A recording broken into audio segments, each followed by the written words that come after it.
good morning, guys. How are you? How are you doing? It's a beautiful Thursday, and guess what, guys? After being homeless for 1 week, I finally found a house. This is my space. This is my house. Yeah, this is my house. This is my humble beginning. Guys, I've just finished washing my clothes. Yeah, this is my beddings. Yeah. So this is my bag. This is my jacket. That's why I put some credential documents. Yeah, like ID and other things. So this is my cooking gas. I've not bought any. I've not bought anything for cooking like what I'm forgetting. Yeah, but I'll buy. So guys, I'm very grateful for this opportunity. It was hard. It has been hard for me. It has been hard, but I thank God. I really thank God for not quitting, for believing, and for trusting the process. So right now, I just want to chill. Today, I just want to chill, relax myself, recover myself from unsleep days I've not slept. Yeah, actually, I didn't sleep. I don't know what was in my mouth. I've just brushed my mouth. I've just brushed my teeth, but I forgot to drink some water. I think, yeah.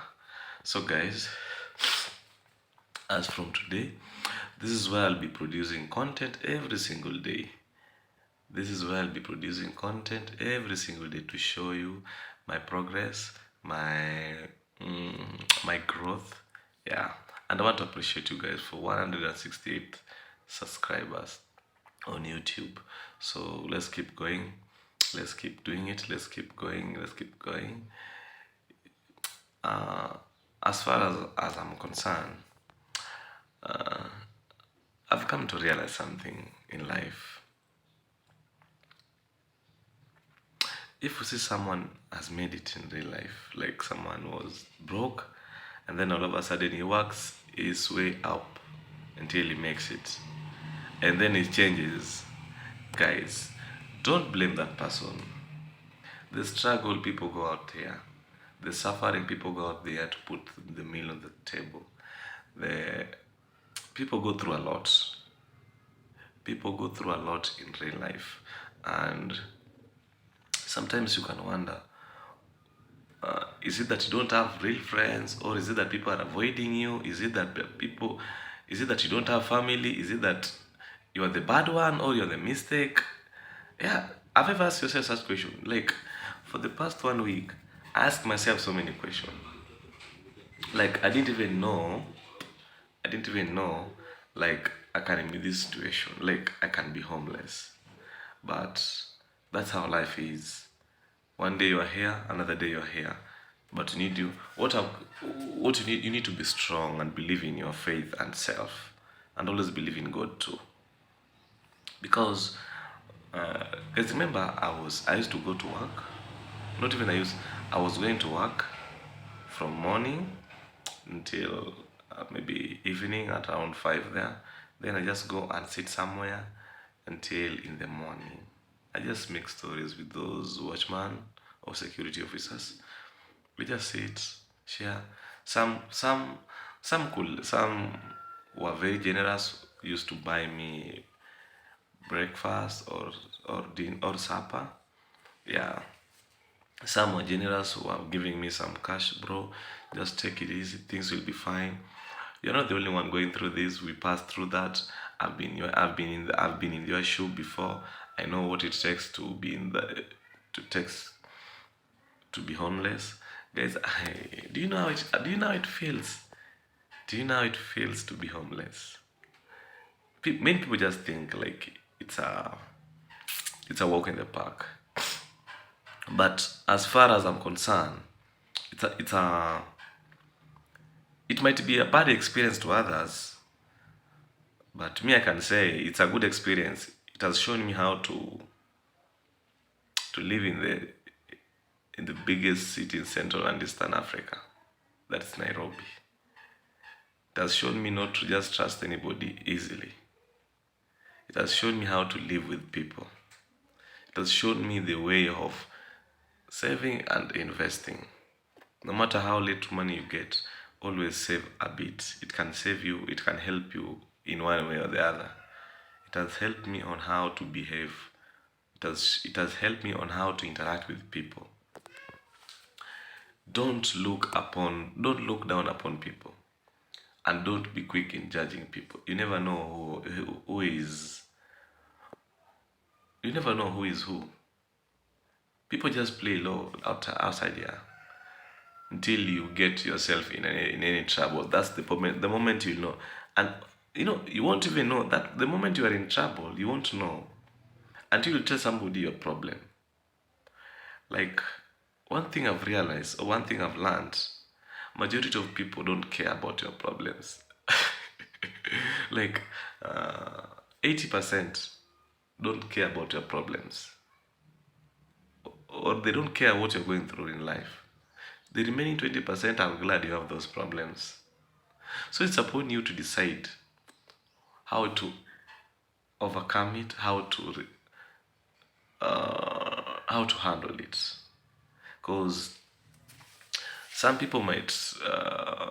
This is the point where other people get depression and involving themselves in some uncouth behaviors. What do I mean? Or what do I say so? Maybe you are living a good life. You didn't know, like, one day you can be locked out of your house, or you can be homeless, right? This is what happened. Maybe many people just thought, I said like I was homeless, but people didn't understand my exact point. I came to Nairobi 3 months ago. Actually, this is my third month, if I'm not wrong. When I came, I had a friend of mine who invited me to come, and we had an agreement, like he was supposed to accommodate me for 1 month. That was the agreement.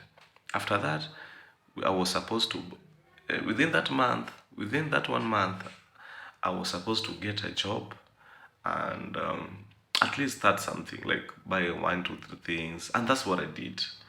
Then after that 1 month, the money I had bought within this mattress here, this blanket, or this duvet. I had bought some gas and this two what, and this two jerry cans. Yeah. So this is what happened. After that I met a friend, and this friend of mine, I asked him, like, yo, I want to live with you for some times, for just 2 months. After 2 months, I'll be out. And he agreed. So one funny thing, the friend that agreed to stay with me for 2 months, after the guy who accommodated me from Nairobi, who accommodated me first, with the agreement we had with him, was overdue, or it was after 1 month, because he told me I'm accommodating me for 1 month because he has a family, and the wife was coming back after 1 month. So that was so understandable. So this guy, the second guy who agrees to accommodate me for 2 months, suddenly he didn't tell me like he was having some arrears for 3 months. The only thing he told me, he was having like he was having a balance of 8,500 for the landlord. That was December. I met him December 10th. Then time goes, it reaches 25th December. And luckily enough, on 23rd December, I had gotten my salary for the December. So, and I have a daughter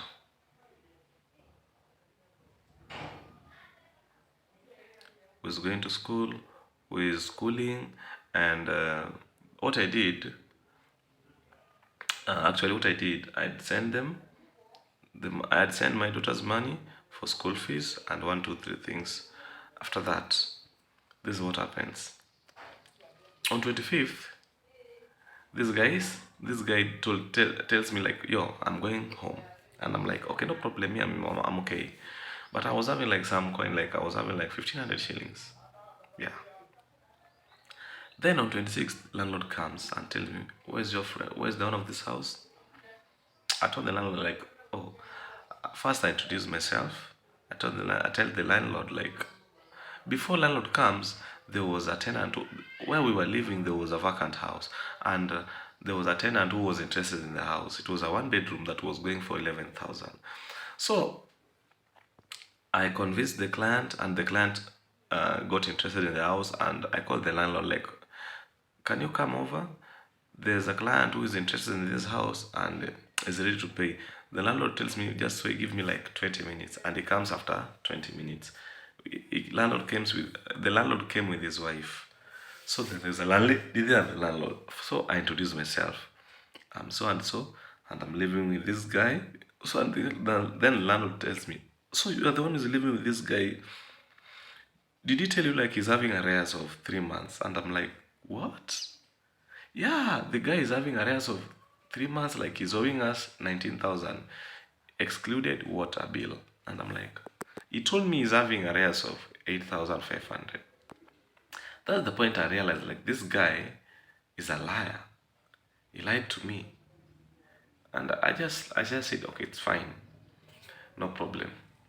On 27th, the landlord tells me, I've called your colleague and he has refused to pick up my phone. So this is what I'm going to do. I'm going to cut off the electricity and water. So immediately he cut all of them. So on 27th December, we had no electricity and water. Can you imagine that? It reaches this guy. Remember, this guy left on 24th at night. He came back on 1st. In fact, He came back on 3rd January, and he came back. And after coming back, I told him like, yo, the landlord came here and he said like you're having arrears of 19,000. Is it true?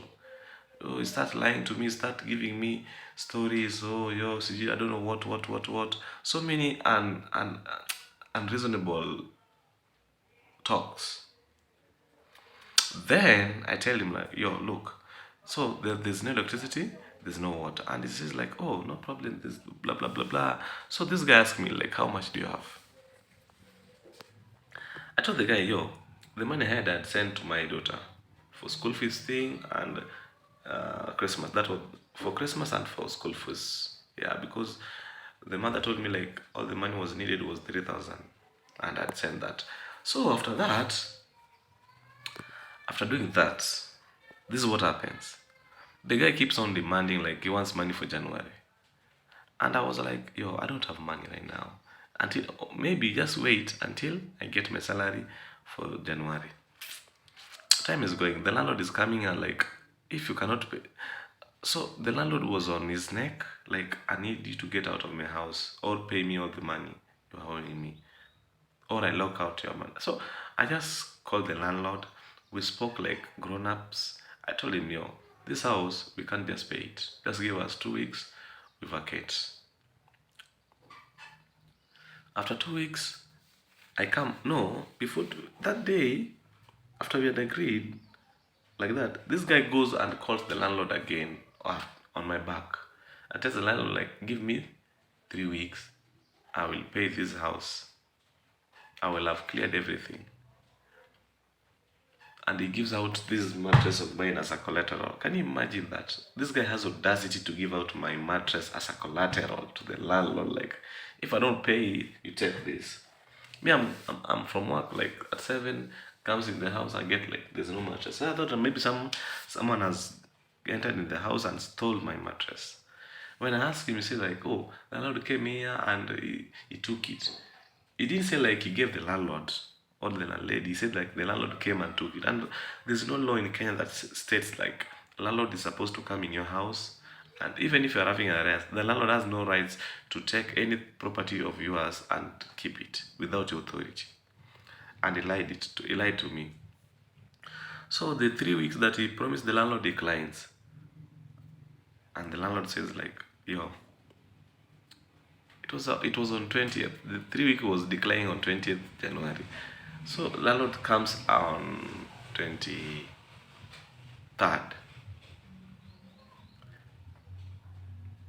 He comes on 23rd.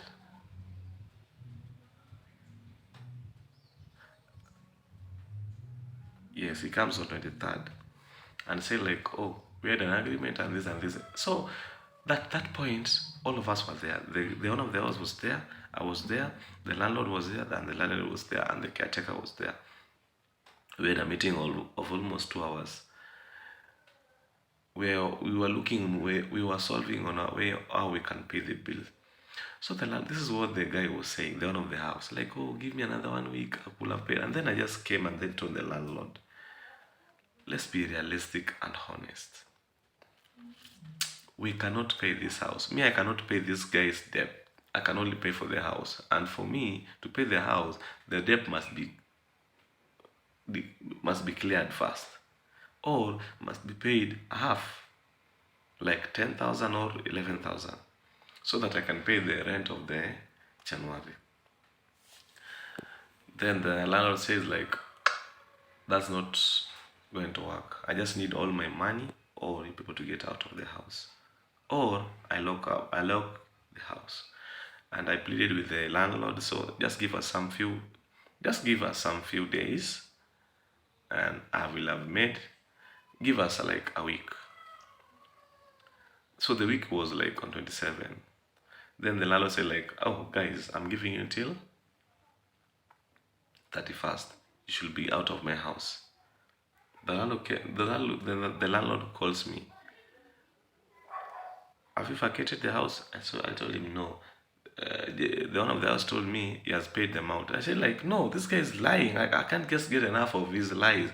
The landlord comes on 31st at 7 and asked me to remove all my things and leave, forget the house. That was so I was homeless on 31st, 1st, 2nd, 3rd, 4th, and 5th. Yesterday is the day I got this house. Yeah. So it's been a tough week for me, but I thank God I'm okay. And guess what, guys? Today is my birthday. I've just turned 28 years old, man. It's a beautiful feeling. It's a beautiful energy for me. Like, I'm very grateful for this, and I'm very proud of myself. I'm very, very proud of myself. Let's keep going. Let's keep doing this. God is always the way. Keep believing in yourself. Keep believing in your faith. No matter what, no matter how the situation is hard, you'll always find a solution how to get out of that mess, and everything will be fine. Anyway, I'm very grateful, guys. Keep watching my videos, keep sharing, keep liking my videos. Team Marwa for always. Team Marwa big for life. Marwa, my G always. Thank you, guys. See you tomorrow, same place, same time.